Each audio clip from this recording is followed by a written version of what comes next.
Stuart, have you had time to further look back and further discuss the weekend's handball incident? Hey, as I kind of touched on Sunday, but I did say to the players as well, we analysed the game as we always do. We analysed our performance. We analysed what we can do better, what we felt worked for us. There was a lot of good things from our side of things, and how we kind of wanted the game to play out, how we sort of envisaged it, and I spoke to them by, I don't know, about 11:15 maybe on Monday morning. The game was done, it was finished, because we've got a big task and a big game ahead of us, which I'm sure we'll speak about. And that's where we got to. That's literally where it was. The mood in the camp was better than I thought it would be, because it was such a harsh blow. I thought we'd maybe have to try and pick the players up, but it wasn't the case, because they're an excellent bunch of boys. They're a really kind of stand out bunch of players in their mentality and how they go about their business on a daily basis. So again, immensely proud of that, because that's a bitter blow on Sunday, and sometimes you think it might take longer than that day to pick yourself up, but no, they've been in good spirits the last couple of days, and we're fully focused on what's ahead. Just lastly on that, did you speak to Willie? Did you seek any clarification after it? No? Did you consider it, or why have you decided not to do it this time? No, I've probably not done it a lot of times. My conclusion in the whole thing, hopefully to try and wrap it up, was that the VAR official seen the incident, told the referee to come over the screen. The referee seen the incident several times and deemed it a penalty. There was a very prompt statement after it. There was a quick statement after it, which feels a wee bit unusual, because I think there's a lot of games that probably wouldn't be the case. I could be wrong in that. And that almost seemed to double down on it being the correct decision. Where I go now is, and my conclusion that I draw under it is, we see an awful lot of penalties, and a lot that people are going to be really, really frustrated by. And this is where I now do sit. So you talk about having that conversation the Monday after the game. Now where I'll sit and everything I'll question is, if those incidents aren't given as penalties, then that one was wrong. If they are given, then there's a consistency in that. So whether it's against us, whether it's for us, whether it's Friday night, or whether it goes further down the line, I think I'd be speaking for the vast majority of people within Scottish football that have a vested interest in Scottish football, and tell you we don't want to see them given as penalties. I think it's been talked about a number of times, is what is that bar, where do we pitch the bar, and what do the clubs want to see as the stakeholders, what do the clubs want to see. And I would be amazed if you speak to any clubs that want that to be given as a penalty. But now I believe we've set a standard in what's going to be a penalty, so I would envisage that those types of scenarios, and maybe even not as harsh as that, I would imagine that they will now be given as penalties. So you're almost in a strange... On to Friday, please. That's just last one. You're almost in a strange position where you're saying you don't think anyone wants that to be a penalty, but now you also almost do want those to be given as a penalty for the rest of the season, so that there is... What I'm saying is, just for consistency, I think we'll all speak about this, that there has to be a consistency in the decision making within the games. I know that everything's not identical, everything's not always exactly as that one was, but I mean, when you go and try and block the ball with your foot and not your upper body, you know, we've seen the ones where you go and try and block it with your upper body and your hands are in a natural position, but if that ricochets up off somebody's foot from half a yard, then I would be expecting that they're going to be giving them from a yard or further, that type of thing. So I thought that was an extreme case. Really, really unfortunate that it comes off the hand, not going in the goal. I think we can all see that the ball's not heading towards the goal.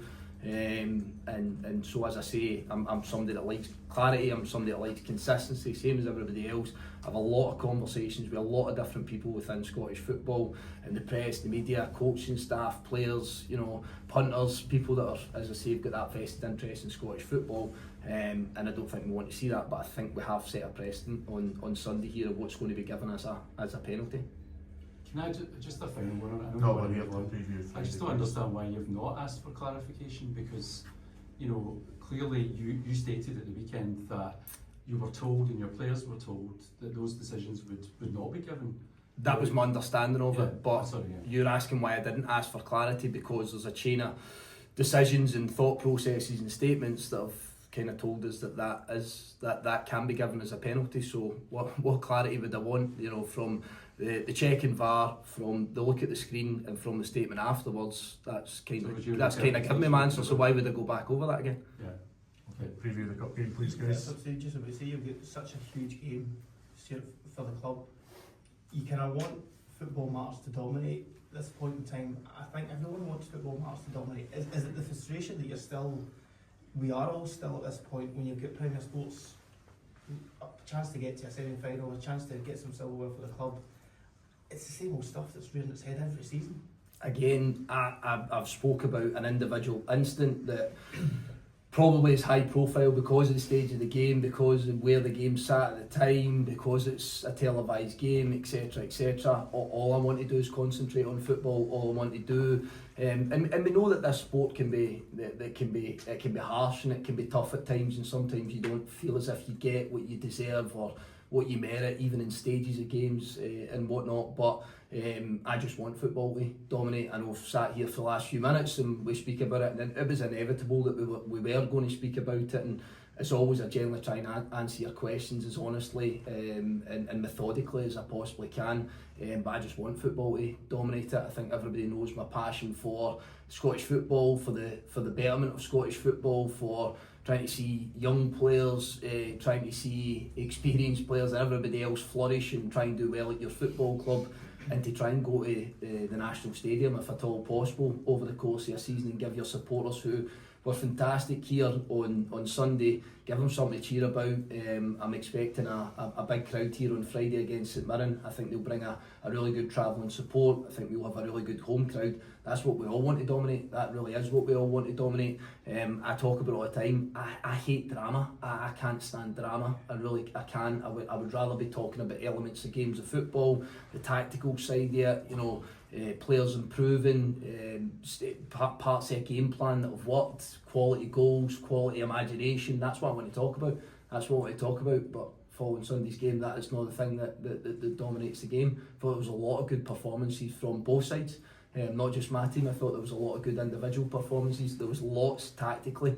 I think from both sides, whether it be Celtic trying to tweak something to hurt us, or whether us trying to counter what they were doing, there was loads within that, but we never talk about it. So I want the quarter final, obviously, and a bit of quality on Friday to try and be the topic of conversation. We were just chatting before you came in about the amount of times that Kelly have actually been to Hamlin in the last decade or so, maybe only once or twice. For a club like Kelly, is that the sort of aim, is to make sure that hopefully these can be a lot more regular and these fans can get those sort of days out? Yeah, I think I was asked at the start of the season, what's your goals and what do you want to transpire over the course of a season? You look at the two cup competitions. I think we've set our stall out very early on that we wanted to win the group and we want to go as far as we can in this. What does that look like in the league? But if we focus purely on this cup competition, fortunately it was something I experienced last year, getting to Hampden, getting to a semi-final against Rangers, and it was a great feeling that Friday night, that quarter final. You could see the mood in the camp and what it means to the players and the supporters and the football club in general. So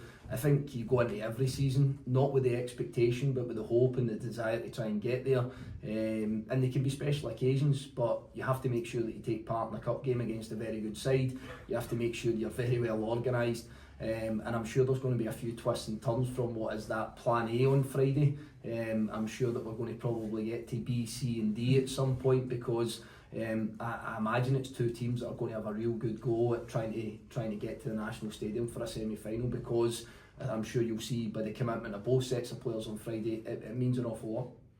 The two teams don't know much about each other. Stuart, you need to come up with something different.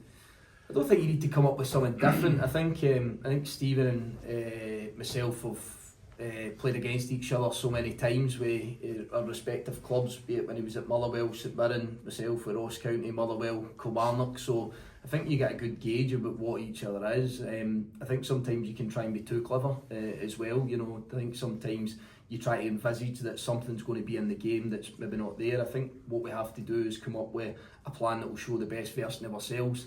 And you have to try and get the best out of your players. You have to try and have them in a position where they're confident, they have a belief in themselves. And again, I keep saying this every single week, no matter who we play against, it's about execution.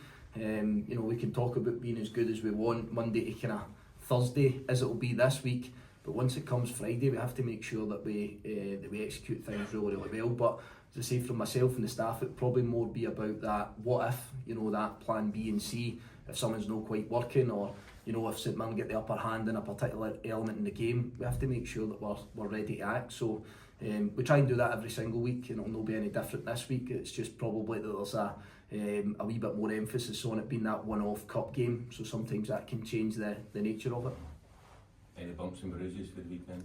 I think we're okay. I'm expecting a couple back, so I would imagine that we'll have a couple of players back. I'm not going to rhyme and verse. I think we had 8 senior players out for the game against Celtic, so I'm hoping that this morning we'll have 2 or 3 of them back on the pitch, and hopefully they put themselves in a position to stake a claim for at least the squad, maybe even the starting lineup for Friday. Stuart, just on Friday, it's been a decent start to the season. Obviously, you're in this quarter final, yet to win a game in the league. Though, do you feel that it could almost kickstart the campaign through to Hampden, and then you can take that back into the league form of first win in a while? Depends your perception. You say kickstart the season. I think we've been all right. You know, I think. Sorry. Maybe a bit harsh for me saying. Yeah, it's we've been fine. We've been fine. We want more from ourselves. We want to win games of football, no doubt. I don't sit here comfortable saying that we've drawn games of football, but you know, what spin do we put on statistics? Unbeaten in 9, or do we want to say that we've not won in the league? So that it depends what way you look at it. I more look at the mood of the players. I more look at what they're doing on a day-to-day basis, and I can guarantee you at that point just now they're performing at a high level.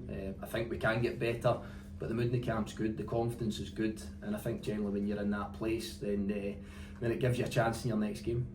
Just on the players, there were so many positives from the weekend, but also do you think it's important for them to channel that frustration and anger that they felt at the end of the game going into Friday night? Depends what way you look at it. I suppose it's how they present themselves on Monday, and as I say, from that disappointment, a last kick of the ball, penalty goal, you could be really down on the Monday, and it's not that they're kind of happy clappers and they say, oh well, we had a good go at it and move on. It's just that they know that there's plenty more tasks ahead of them. They're disappointed, they emptied, they put so much into it, and I think each and every one of them were disappointed on Sunday. But as I say, it's important that we create an environment here that once we get back together, that we lift each other and that we have a real togetherness. And I think our performance spoke volumes for that. There was a togetherness in our performance. Everybody could see that.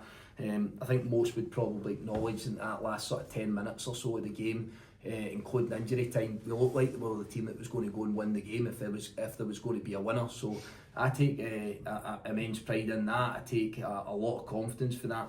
But looking in the players' eyes, I think they do as well. So that speaks volumes for them. But you know, the idea of myself and the staff having to come in here and really pick them up and get an arm around them, we've not had to do it.